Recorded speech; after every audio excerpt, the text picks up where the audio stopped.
मित्रों, रवीने विशेषांक 2022 प्रकाशित हुआ और इसमें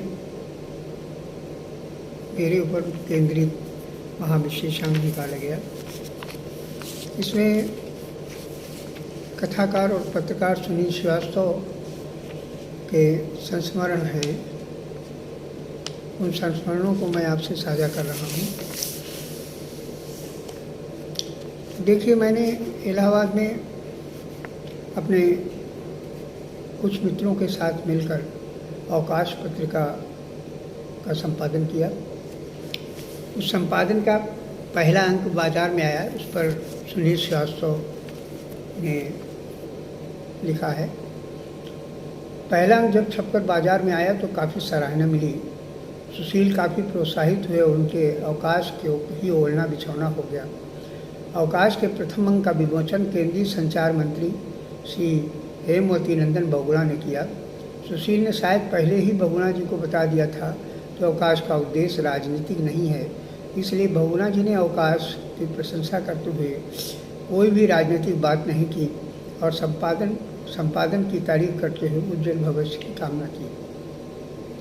जब भी अवकाश की बात होती है, एक प्रसंग की याद हमें अक्सर उत्तेजित करती है। हुआ कि एक दिन मैं सुशील के घर गया तो देखा कि बहुत चिंतित और उदास हैं। क्या हुआ जो सुशील इतने अवसाद में हैं, ऐसा कभी देखा नहीं था। जब भी जाता मुस्कुराकर मिलते थे, लेकिन आज क्या हुआ समझ में नहीं आ रहा था। इतना तो समझ में गया कि स्थिति गंभीर है। तभी सुशील चुप हैं। अंदर जाकर चारपाई पर बैठ गया। माता जी ने चाय दिया और सुशील लेकर छत पर चले गए, ये इशारा करके कि तुम भी आ जाओ। मैं ऊपर गया और पूछा कि क्या बात है। बातचीत के दौरान ये बात उभर कर सामने आई कि अवकाश का अंक तैयार है, लेकिन प्रिंटिंग के लिए पैसा नहीं है। अवकाश से सुशील का लगाव इसी से समझ में आ सकता है कि प्रिंटिंग के लिए सुशील माता जी के गले का हार भी गिरवी रखना चाहते थे। जब उन्होंने हार मुझे दिखाया तो मैंने उसे गिरवी रखने के लिए मना कर दिया। इसका सिर्फ अनुमान ही लगाया जा सकता है कि मैंने वह हार सुशील से ले लिया और माता जी को सौंप दिया। उस समय अपने को कितना असहाय महसूस कर रहे थे सुशील कि रोने लगे और फिर मैं उन्हें लेकर चोर गली, मोहल्ले का नाम राजेंद्र नगर था, लेकिन वह चोर गली के नाम से जानी जाती थी, से निकल एक चाय की दुकान पर जाकर बैठ गया और चाय पीते हुए उनके अवसाद को दूर किया। फिर तय हुआ कि लीडर प्रेस के मुख्य प्रबंधक श्री संतोष तिवारी से मिलकर बात की जाए। यह सुखद ही रहा कि तिवारी जी सहज तैयार हो गए। अवकाश वह अंक छापकर बाहर आया। जहाँ तक मुझे याद है 4 अंक लीडर प्रेस से छपा था और तिवारी जी ने सहृदयता की थी। उन्होंने सुशील से छपाई का एक भी पैसा नहीं लिया। सुशील में एक अच्छे मित्र के सारे गुण हैं। मित्रता निभाने के लिए वे कुछ भी कर सकते हैं। खास बात यह है कि अगर कोई नाराज़ हो गया और सुशील को इस बात का एहसास हो गया कि मित्र नाराज़ है, तो उनकी गलती हो या नहीं, वे खुद से मिलते हैं और सारी गलतफहमी दूर कर दोस्ती की सड़क साफ कर साथ में साइकिल राहपट लगाने लगते हैं। एक वाक़या यहाँ याद आ रहा है कि जब सुशील को काफ़ी आलोचना का सामना करना पड़ रहा था, अवकाश के संपादन के साथ ही सुशील भारत अखबार में भी काम करते थे। वहीं पर प्रसिद्ध कवि श्री बुद्धसेन शर्मा भी भारतीय भंडार में काम करते थे। वे प्रूफ रीडर थे, लेकिन कविता और गज़ल उनकी पकड़ अच्छी थी और लिखते भी बहुत अच्छे थे। मेरे मोहल्ले में रहते थे, मुझसे उम्र में काफ़ी बड़े हैं और उनको मैं भी भाई साहब कहता हूँ। सुशील ने एक कहानी उनसे ली और अवकाश में छाप दिया। उस कहानी का नाम था छिपकली। मैंने कहानी तो नहीं पढ़ी थी, लेकिन इतना ज़रूर जानता हूँ कि सुशील और उस कहानी की आलोचना खूब हुई। संभवतः कहानी में सेक्स का वर्णन बहुत ज़्यादा था, साथ ही कथ्य और शिल्प दोनों ही लचर थे। कथाकार अब्दुल बिस्मिल्लाह सहित कई लेखकों ने उस कहानी की कटु आलोचना करते हुए उसे कहानी मानने से इनकार कर दिया। शायद सुशील का यह किसी पर विश्वास का चरम था। मैं ये जानता हूँ कि सुशील अपनी सच्चाई सिधाई के कारण कई बार चले गए, लेकिन कभी किसी की आलोचना नहीं की। यही सुशील के चरित्र की खास बात है। उस वेदना को समझना आसान नहीं है जब सुशील अवकाश से अलग हुए। मैं उस समय तक माया से जुड़ चुका था। 11 से 5 बजे तक दफ्तर में रहता, फिर 6 बजे का घर आकर बैडमिंटन खेलता, उसके बाद काफ़ी हाउस जाता।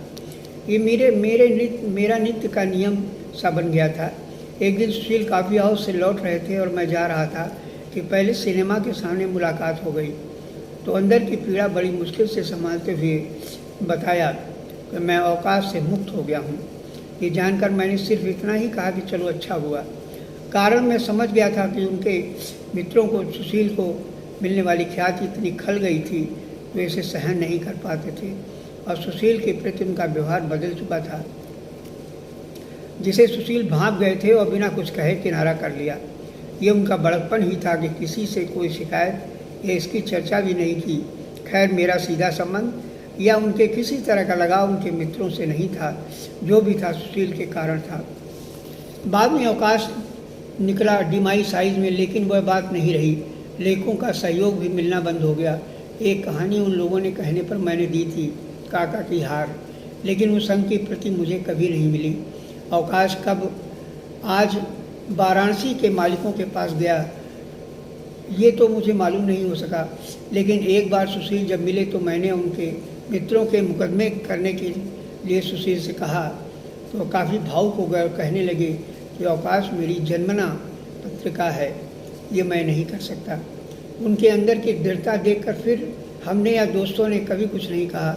धर्म में रहते हुए मैंने अवकाश के लिए कई आवरण कथा सहित बहुत सारे लेख लिखे। ये वह भी इसीलिए कि इसके संपादक डॉक्टर राम मोहन पाठक मेरे पुराने मित्रों में थे और उनकी बात मैं टाल नहीं सकता था। उन दिनों साहित्यिक गोष्ठियाँ बहुत होती थीं, नवगीत खूब लिखे जा रहे थे। उमाकांत मालवी, नीम, गुलाब सिंह, कैलाश गौतम, बिहार की शांति सुमन, महेश्वर तिवारी आदि खूब लिख रहे थे। सुशील नवगीत लिख रहे थे, लेकिन एक दिन सुशील, राकेश बेरे, ननिल, रमेश चंद, चंद्रमोहन गुप्त ने तय किया कि नवगीत पर बातचीत के लिए गोष्ठी रखी जाए। खुलदाबाद चौराहे के कोने पर कपड़ों की एक दुकान है, उसमें ऊपर गोष्ठी रखी गई, जिसमें दूधनाथ सिंह, उमाकांत मालवी, अमरकांत, अजीत पुष्कर आदि कई साहित्यकार आए और एक सार्थक गोष्ठी संपन्न हुई। ये पंक्तियाँ जब मैं लिख रहा हूँ तो मेरे मित्र कृष्ण कुमार मालवी की बहुत याद आ रही है। यहाँ ये स्पष्ट कर दूँ कि कृष्ण कुमार मेरे लिए सिर्फ मित्र ही नहीं थे, वह हमसे उम्र में छोटे थे, लेकिन धौंस बड़े से भी ज़्यादा जमाते थे। टाइम्स ऑफ इंडिया की नौकरी के लिए फॉर्म भरवाने से लेकर साक्षात्कार के लिए भेजने में उन्होंने मुझे सहयोग नहीं बल्कि भेजा भी। लंबे समय के बाद जब बीमार होकर इलाहाबाद आया तो फिर उन्होंने भी मुझे इलाहाबाद में रोका। ये कहने में मुझे ज़रा भी हिचक नहीं थी कि मेरे जीवन की इस यात्रा में उनका जो योगदान था उतना किसी का नहीं था, यहाँ तक कि मेरे अपने होने का दावा करने वाले भी भाई बहनों का भी नहीं। आज जो कुछ हूँ वह सिर्फ और सिर्फ कृष्ण कुमार और अमरकांत के कारण। कृष्ण कुमार पर कुछ लिखने के लिए जब मैं अपने को तैयार किया तब पता नहीं क्यों मेरा साहस जवाब दे गया, लेकिन साहस तो करना ही पड़ेगा, आखिर कब तक। फिलहाल उस गोष्ठी की बात जिसे कृष्ण कुमार मालवी ने अपनी संस्था प्रज्ञा की ओर से आयोजित किया था, उस गोष्ठी में फादर कामिल बुल्के विशेष रूप से उपस्थित थे। इलाचंद जोशी को न्योता देने के लेकर गोष्ठी तक के ले आने का जिम्मा सुशील को सौंपा गया। हमने और कृष्ण कुमार मालवी ने अमरकांत, शेखर जोशी, ज्ञान प्रकाश, दूधनाथ सिंह, डॉक्टर जगदीश गुप्त, अजीत पुष्कर, रविंद्र कालिया, ममता कालिया, मार्कंडे सहित लगभग सभी साहित्यकारों को आमंत्रित किया था। संयोग से बाबा नागार्जुन भी आए थे, वो पुष्कर जी के यहाँ रुकते थे, वह भी आ गए। बाबा जैसा सहज अगर किसी गोष्ठी में हो तो उसका फिर सफल होना निश्चित है। फिलहाल सुशील पता नहीं क्यों जोशी जी को बुलाने गए नहीं, भूल भी हो सकती है और संकोच भी, लेकिन अच्छा ये हुआ कि आरा के मेरे मित्र और युवा लेखक रामेश्वर उपाध्याय, उन दिनों रामेश्वर उपाध्याय की कहानी दुखवा बीतल रतिया बहुत चर्चित हुई थी, आए हुए थे और मेरे यहाँ रुके थे। उन्होंने सोचा ये कि जब तक गोष्ठी शुरू होगी तब तक वह जोशी जी से मिल आएंगे। वहाँ जाने के लिए सुशील से अच्छा साधन कौन हो सकता था। सुशील के साथ रामेश्वर गए। बातचीत के बीच रामेश्वर ने पूछ लिया कि जोशी जी गोष्ठी में यहाँ जाएंगे कि नहीं। सुशील की हालत खराब हो गई। खैर उन्होंने जोशी जी को चलने के लिए कहा तो पारिवारिक उत्सव में न जाकर वह गोष्ठी में गए। ये इस बात का द्योतक है कि जोशी जी सुशील जी को कितना स्नेह करते थे। उस समय जोशी जी का स्वास्थ्य भी ठीक नहीं था और फिर भी वह गोष्ठी में आए। और जब वरिष्ठ छायाकार अरविंद मालवीय ने कैमरा क्लिक किया तो सुशील के चेहरे पर मुस्कान देखने को मिली। कृष्ण कुमार को तो यही पता था कि सब कुछ ठीक ठाक है, लेकिन जब बाद में रामेश्वर ने सारी बात बताई, इस गोष्ठी में अरविंद मालवीय को छोड़कर सभी शांति से बैठे थे।